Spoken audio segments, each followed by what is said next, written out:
कोथिंबीर वडी, कोथिंबीर आधी स्वच्छ पाण्याने धुवून घ्यायची आहे, त्याच्यानंतर त्याला चिरायचे आहे, नंतर लसूण आणि मिरचीला ठेचून घ्यायचं आहे। त्याच्यानंतर आपण चिरलेल्या कोथिंबीरमध्ये सफेद तीळ, तांदळाचं पीठ आणि जे मिरची आणि लसूणचा ठेचा केलेला आहे तो टाकणार आहोत। त्याच्यानंतर जिरे, हळद, मीठ, लाल तिखट आणि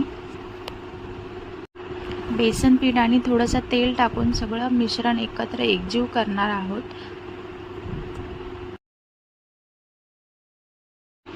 सगळे इन्ग्रेडियंट्स चांगल्या अशा प्रकारे मिक्स करून त्याच्यानंतर आपण भांड्याला तेल लावून ठेवलं होतं, त्याच्यामध्ये वडी तयार करून आपण त्याच्यावरती तीळ लावणार आहोत।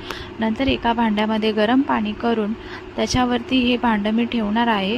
हे भांडं 15 ते 20 मिनटं या कोथिंबीर वडीला शिजवून घ्यायचं आहे मीडियम फ्लोवरती। त्याच्यानंतर असे काप करून त्याचे एका मी कढईमध्ये गरम तेल करून त्याच्यामध्ये डीप फ्राय केलेले आहेत। अशा प्रकारे आपण कोथिंबीरची वडी बनवलेली आहे। थँक्यू।